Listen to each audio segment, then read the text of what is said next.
You've been in Athens a couple of times. Does this in any way feel or seem similar to the experience that Argentina had? Yes, it is very similar to the experience Argentina had in 2001. Although I must say that the crisis is even deeper in Greece nowadays than it was in 2001 in Argentina.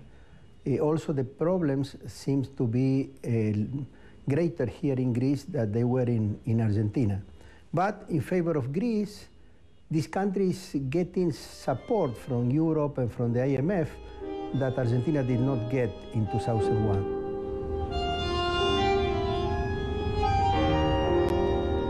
Buenos Aires, άνοιξη του 2001. Η Αργεντινή δεν έχει ακόμα προλάβει να συνέλθει από ένα σκληρό πρόγραμμα δημοσιονομικής προσαρμογής. Ο ΝΤΟΜΙΝΓΚΟ ΚΑΒΑΛΟ αναλαμβάνει το Υπουργείο Οικονομικών της χώρας μετά την παραίτηση του προκατόχου του που είχε αντέξει στο ίδιο πόστο μόλις μερικές μέρες. Η χώρα βυθίζεται στην ύφεση σε μια κρίση η οποία μετρά πάνω από 2 ολόκληρα χρόνια.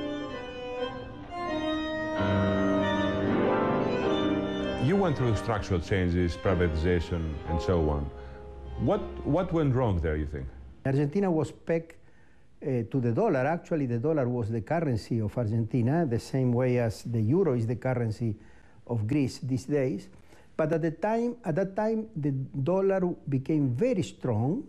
Commodity prices, export prices went down significantly to the lowest levels in a century, and the currencies of the main commercial partners of Argentina, like Brazil and Europe, depreciated a lot, and the interest rates in the United States were very high. So all the circumstances were very unfavorable to Argentina at that very moment. Μία και μόνη δόση ήταν αρκετή για να τα τεινάξει όλα στον αέρα. Το Διεθνές Νομισματικό Ταμείο αρνείται να συνεχίσει τη χρηματοδότηση της Αργεντινής και από εκείνη τη στιγμή τίποτα δεν θα είναι πια το ίδιο. It was exactly the day the IMF announced the withdrawal of the support. We were in the middle of the orderly debt restructuring process, exactly what Greece has to do in the next few months. And after telling the banks and the creditors that we wanted to renegotiate the debt and to get a debt haircut, in the middle of that very difficult negotiations and process, the IMF unplug Argentina. Of course, it was like saying Argentina has to default. Did you know immediately that it was going to go down? No, you know, once they unplug Argentina, we were obliged to introduce exchange controls, and that was the end.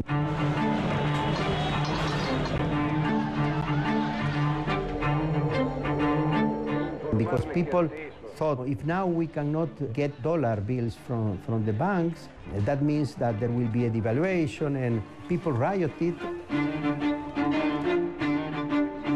And of course the government fell, and the new government did what the IMF and the big debtors of the Argentinian economy, which at the same time were the most powerful entrepreneurs of Argentina, actually wanted, which was to provoke a large devaluation that would wipe out their debts. But that was terrible for the Argentinian people, and that is what Greece should avoid.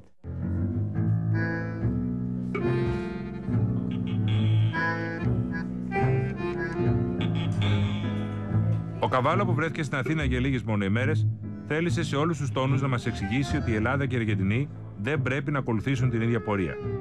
Και ενώ στην περίπτωση της Αργεντινής καταλογίζει στο Διεθνές Νομισματικό Ταμείο ότι έσπρωξε τη χώρα στη χρεοκοπία, στην περίπτωση της Ελλάδας προειδοποιεί για τις ομοιότητες, αλλά ζητά να παραμείνουμε στον δρόμο των μεταρρυθμίσεων και των αλλαγών.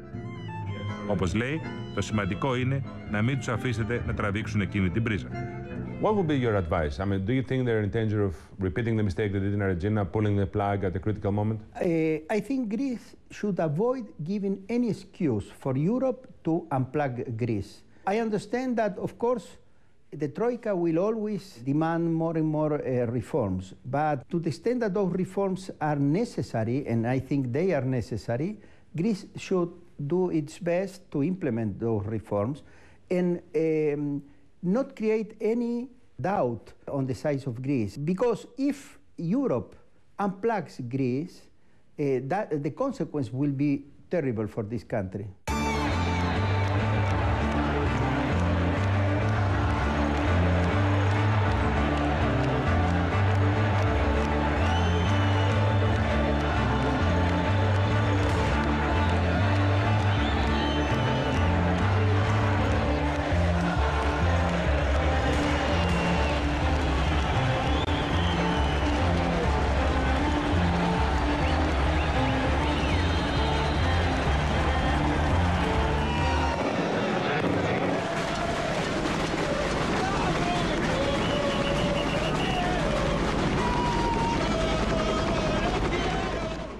In terms of how Argentina got to the end and the terrible days that you went through, first of all, do you think there was a political meltdown in Argentina? Did that play a role?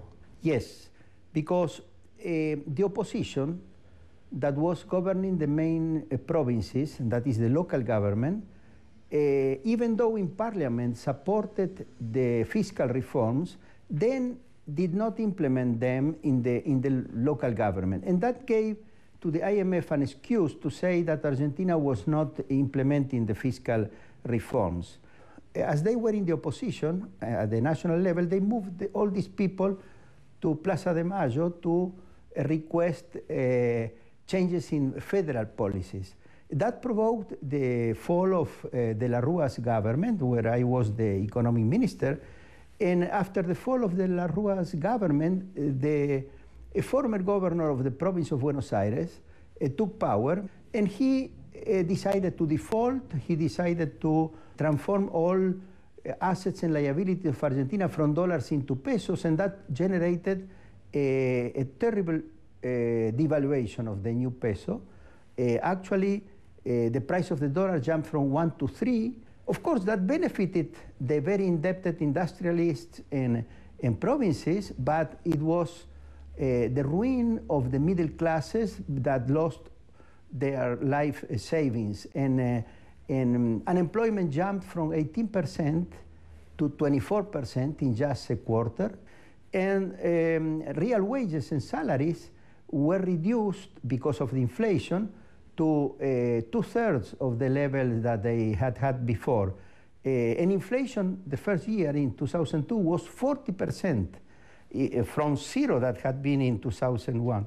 Give me a sense of how Argentina has changed in terms of the power and the wealth distribution. Is it a totally different landscape after that experience? Actually, the wealth distribution changed for the worst, not for the better, because the very powerful and rich people of Argentina became richer as a consequence of the widening out of their debts, and the fact that they returned their capital to Argentina, but after a huge devaluation, so they purchased Argentinian assets very, very cheaply. Did any politicians or other people of that nature did they make money out of the default and the subsequent events? Not necessarily the politicians, but people linked to the politicians that decided to go ahead with the devaluation and the pesofication. Of course, they did a lot of money. Imagine a big company that owed $100 million, it paid back only $30 million. But of course, the middle classes that had deposited their money in dollars in the Argentinian banking system lost the same proportion, that is 2/3 of their savings. The people suffered a lot because wages stayed much lower than in previous year for several years, no? And the increased employment and the increased wages of the recent years were the consequence of the improved terms of trade, something that Greece will not necessarily get if it does the same as Argentina did. And, you know, now people say, oh, but Argentina grew after 2003 and up to now at very rapid pace. But that growth didn't come from the devaluation. That growth came from the improvement in terms of trade. And if Argentina had not exited the dollar, Argentina would now be very well with the same growth and without inflation and without all the distortions that nowadays are affecting the Argentinian economy. That is why I strongly criticize those that are suggesting that the best for Greece would be to withdraw the Eurozone. I think that that would be a disaster for Greece, because that would provoke an adjustment in much larger than the one which is actually needed, and it will be a very unjust adjustment, very costly for the Greek people. It will not generate growth for the Greek economy. I think what Greece has to do is to implement a good fiscal consolidation, even though costly, but it will help to cope with the crisis. Of course, to negotiate a significant haircut and also a drastic reduction in the interest payments on the debt for the next 5 years, and get support from Europe to finance pro-growth reforms, to eliminate the restrictions that the Greek economy has to move resources in the direction of the most productive sector, increase productivity, increase growth by increased efficiency. So that's your main advice, not to imitate Argentina when you say that? Yes, not imitate what Argentina did in 2002, but try to succeed in implementing the fiscal tightening and the reforms that Argentina actually did prior to 2002. And of course, to try to use all the available opportunities that could come from an improvement of external conditions, which should improve for Europe as a whole, not necessarily for Greece. So what Greek should demand, and the same happens with Spain and Italy, and I would say most of Europe, is that monetary policy by the ECB is relaxed as the US Fed relaxed US monetary policy to cope with the crisis in such a way that the euro weakens vis-a-vis the dollar, but the euro remains to be the currency of the 17 Eurozone countries, and not of a core Europe that would be a very small and reduced Europe.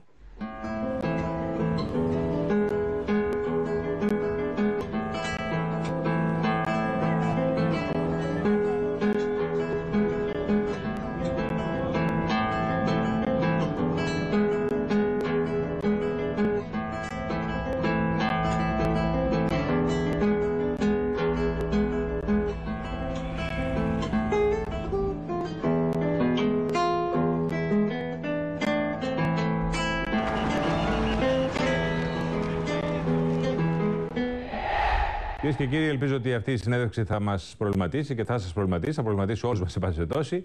Λοιπόν, από όλους εμάς εδώ στους Νέους Φακέλους, σας εύχομαι καλές γιορτές, καλή ξεκούραση.